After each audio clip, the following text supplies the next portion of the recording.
Okay. Are you all able to see the slideshow? Wonderful. Good Yes. morning. So we are thrilled to share with you all that we have carefully crafted a balanced budget for the 2026 operating season. We've prioritized clear goals and outcomes. Our unwavering commitment is to ensure that it's sustainable and that our mission remains unwavering.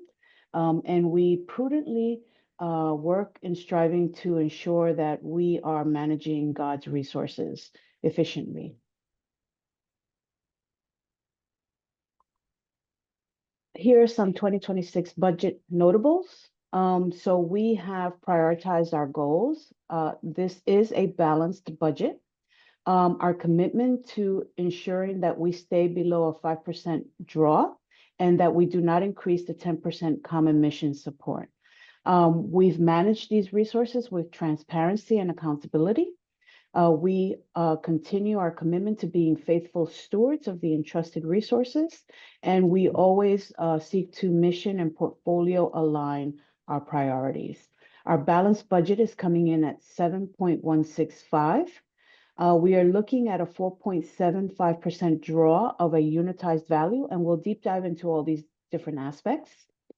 We are also looking at a 3.25% cost of living adjustment, and we've prorated a 7.39 in medical. And we're looking at a 1.5% contingency that we've set aside just in case of any potential shortfalls. So I'll continue to move us along, but we invite you to please, if you have any questions, don't hesitate to pause us.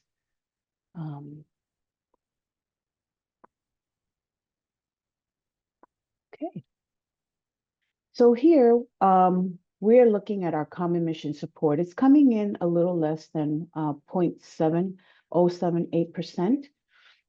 It represents 60% of our operating budget. This common mission support for 2026 is based on the 2023 parochial line B. And the reason for that is because Tech switched the 2024 parochial reports, which omitted a lot of information that we used to be able to assess the 2020, to be able to assess the common mission support for 2026. So we've defaulted to keeping the 2023 status. Our common mission support also factors in any potential closures and mergers that we may be aware of. The Episcopal trustee support represents 5% of our budget. It's a sustained funding, and that's in support of our Bishop Diocesan's mission and ministry and work within ECCT. This is an independent entity that gives ECCT a grant every year. And they also have an invested portfolio, and they do an annual draw, a sustainable draw. Our investments are coming in 6.9% less than last year. They represent 25% of our budget. This factors in a 3-year average of the unitized value. So in the portfolio, there are 85 funds. Of those 85 funds, only 39 of those funds are in support of our operating budget. And then we have our bucket of other sources. So that represents 10% of our operating budget. And that includes reimbursement for the Director of Operations for donations and bequests. It also includes some interest income, our final reimbursement for the employee retention credit, and some slight miscellaneous other categories. As I noted earlier, that the Episcopal Church did change the 2024 parochial report. They are looking to revisit the 2025 and see if they institute some of those line items that they omitted to help dioceses with their own internal analysis. And the graphic representation, the little pie chart, which I like to call our Pac-Man, shows us just a different view of the narrative that we just discussed.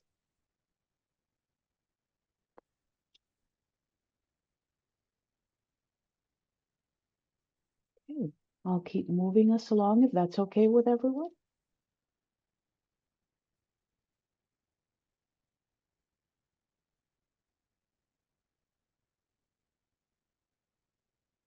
Okay, so here it's a numeric representation of our revenue streams. So common mission support is coming in at 4.299. Our Episcopal trustee is at $324,000. Our support for operations from investments is coming in at 1.8, and other sources at $717,000 for a total of $7,165,794. If you look at the graphic representations on the bottom, to your left, you'll see common mission support. 2025, we're anticipating a 4.3 coming in. And for 2026, you'll see the 4.299 and the trends. And then you also see the red dotted line, and that is the percentage of budget of common mission support received. And we've been on or about at the percent of receipts. And then to the right, you'll see the trailing years line B, and that's the revenue recognized and the actual revenue received. And you'll note that that trajectory is also in alignment with more or less at 10%.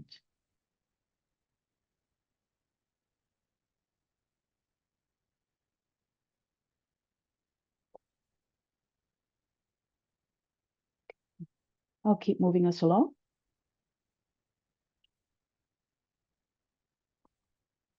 So here we're going to deep dive a little into our investment insights as of June 30th. So Bank of America calculates the unit value for each client on a monthly basis. ECCT utilizes a 3-year rolling average of that unit value as of June 30th of every year. The average unitized value as of June 30th was $14.12. So our effective draw, when we say how much, what's the percentage against our portfolio, it's really 2.76%. That is our effective draw. We're drawing $1.8 million and our portfolio is $66 million. So when we do the amount draw against the total funds, that's a true effective draw of 2.76%. As I noted earlier, of the 85 funds available within the portfolio, only 39 are available to support the operating budget. As of June, we had a balance of $66 million, of which 25 million are unrestricted and 41 million are temporarily restricted. So they're restricted for other programs and ministries.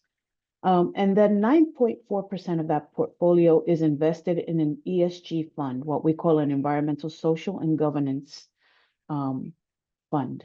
And there on the right, you'll see the graphic representation of the unit value trends as of June 30th. So you'll see that the blue line is the monthly unit value. The gray line is the rolling 3-year average. And so we take an average of that, and that unit value comes way below the monthly unit value at $14.12. And then the revenue from investments, if you look at the right red dotted line on the bottom, that's been our draw year over year. So it's really not even tapping corpus. We stay well aware from that, and we make sure that we are prudent and within the parameters of keeping the corpus sustainable and long-term. And then the red line or the orange line is the rolling 12-month average, and the green dotted line above is the Missionary Society's portfolio.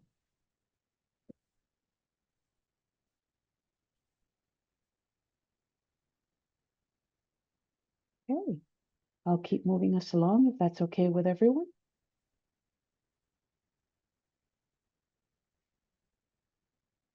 And then here we'll take a look at some ministries, programs, and collaborations, key areas of focus. So as I noted, we're doing a 3.25 COLA average on the Boston, New York composite. We've applied a 7.39 medical for average for the GLMD, a 1.5% contingency, just in case any shortfalls. And then what I'd like to highlight for everyone is that 96 cents of every dollar that comes into ECCT goes directly in support of parishes, grants, and the broader mission commitments. So that's a really great stat to understand and kind of digest, right? So of every dollar we receive, 96 cents goes right back out into our ministries, our programs, and our collaborations in support of our parishes and the broader mission. And so when we look at our different departments or our different categories, when we talk about the wider church commitments, that is ECCT's 15% common mission support to the Episcopal Church. And that is based on its 2024 revenue streams. We also have our Provinical Synod dues and our Sustainable Development Fund within that category. When we speak of Episcopal ministries, that is the offices of the bishops and all of their work and ministry that they do. Our pastoral support and operation, that department deals with parish and pastoral support, common staff support, annual convention, mission council, standing committee support, human resource guidance, and our archives. If you have not visited our archives, our archivist Greg Farr has done a phenomenal job at the Commons of really capturing our history and our legacy. And the space is a wonderful, cozy environment to do some research. So please come visit him anytime. He'll welcome you all. Congregations and transitions. We are in support of our clergy and our parishes in transitions and work with our ministry networks. Our lay and ordained vocations deals with ordinance formation, safe church training, clergy support and wellness, lay vocations, ministry and care, and lifespan formation. Our Advocacy, Racial Justice, and Reconciliation Department also deals with issues around advocacy, training, awareness, organizing, and networking. Our Communications and Media deals with social media platforms, website guidance, public relations, and wider communications. And then our Finance Support and Operations deals with parish financial analysis, finance and operation guidance, best practices, financial oversight, cash flow management, our investment oversight, being fiduciaries. We work with employee benefits and our property management and oversight. And our facilities, rent, and utilities is basically the core backbone, which is our leases, our utilities, our maintenance, and insurance. And then our contingency fund is prorated at 1.5% of the common mission support, just as a placeholder in case of any potential shortfalls.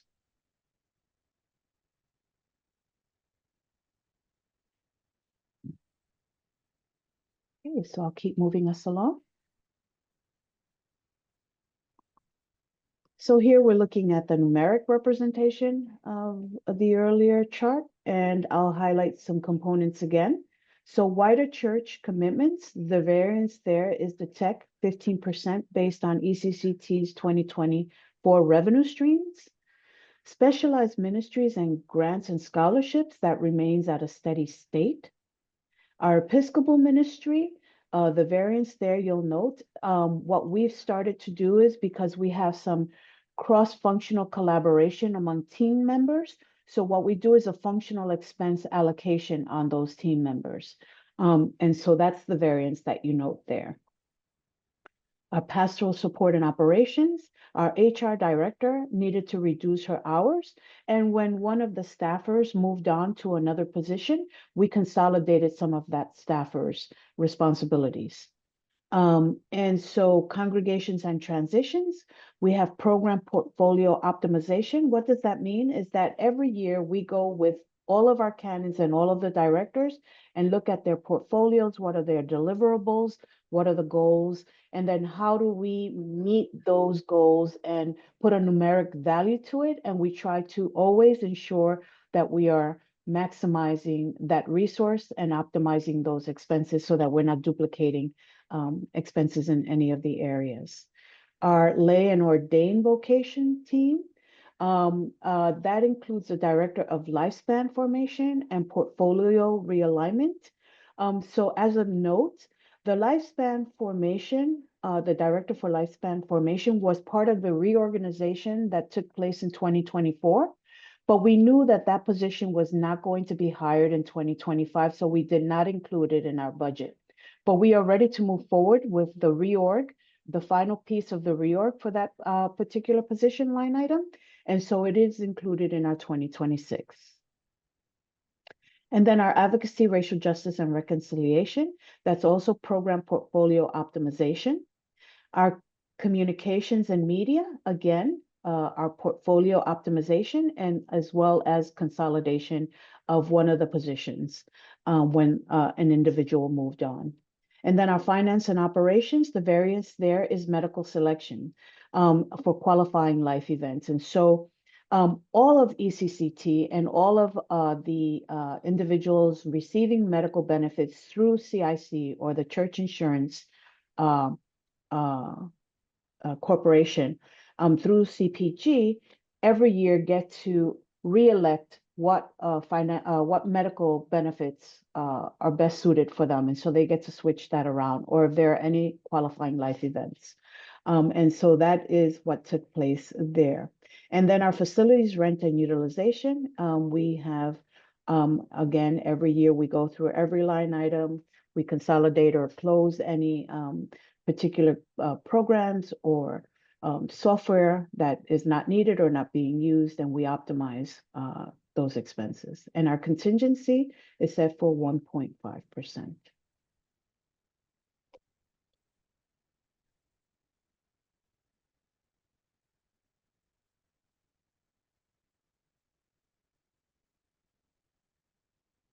I'll keep moving us along if that's okay with everyone. Okay, so here we're looking at ECCT's organizational structure. So what we do here is this is based on full-time equivalency, not individual people, but the equivalent of the full-time hours that they're committed to in any given position. And in 2024, before the reorg, you will note that we had 28.2 full-time equivalent employees.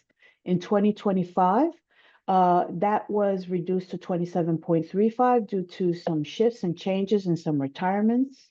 And then in 2026, we're looking at 26.75% full-time equivalent employees. We strategically organize these 7 dynamic teams to strengthen and align these groups and to promote cross collaboration across ministry areas and portfolios.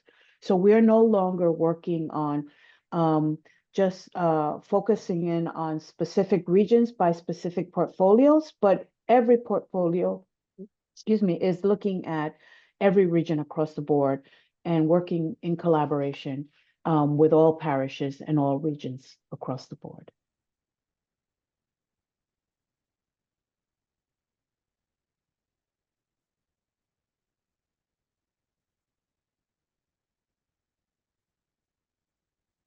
So I'll keep moving us along. And then here, we're looking at how we calculate our Boston and New York composite average for the cost of living adjustment. And so we use a 12-month average change of the CPI-U, which is the Consumer Price Index for all urban consumers. And so what does that mean? That means that the CPI-U consists of 93% of the population. And that includes urban wage earners, clerical workers, professionals, self-employed, retirees, and other groups. And so it factors all of this based on the goods and services, based on supply and demand, and it averages out a cost of living, inflation. And so the graphic representation to your left, you'll see the 12-month change from Boston and New York. So the blue line represents Boston, and Boston is coming in at 3%. And New York is coming in at 3.5. And so what we did is we took the average of the two, and that's what we're proposing for our COLA adjustment. And then on the right, you'll look at the 12-month change for New England. We also monitor New England and Social Security estimates. And so New England is coming in at 3%, and Social Security is coming in at 2.7.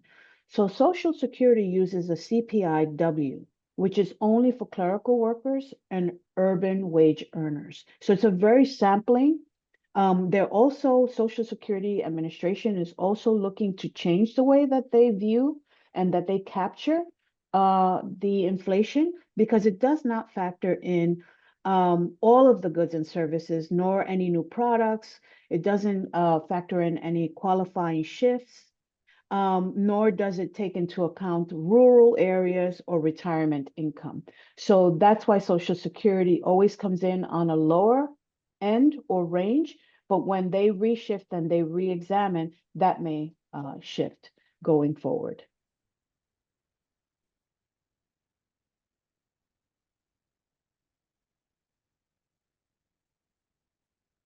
And so ECCT is an equal opportunity employer. We ensure that we provide our employees with a judicious COLA year over year to try to keep up with inflation. And that also positions us at a competitive advantage to ensure that we continue to attract and retain our valuable employees.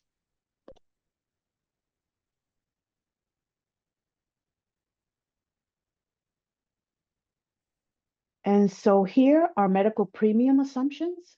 This is the 2026 premium percent change per um, different plans. And what we did was we took the average of these and applied a 7.39 for health premiums. And then a portion of the consumer directed health plan, which is the high deductible plan, a portion of those savings are allocated towards the employee's health savings account. And that's for those individuals that opt for the high deductible plan. This accounts for the employee's contribution also on those select plans. And new employees are factored in at a rate of family PPO 80, and it's subject to change. Every year, all of these allocations are subject to change based on employee needs. And so our dental is coming in, comprehensive dental is coming in at an increase of 1.84%, and life insurance premiums remain steady.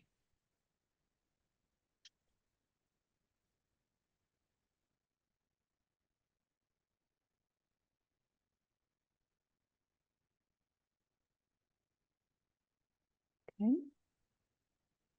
And I'll move us along to our last but not least slide.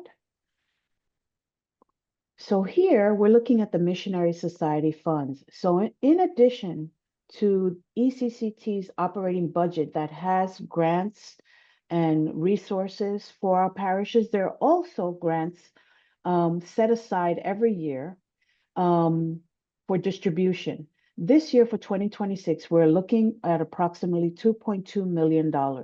And the different areas you'll note on the left-hand side, like for advocacy, racial justice, we have grants for children, youth, and young adults. We have educational scholarship grants.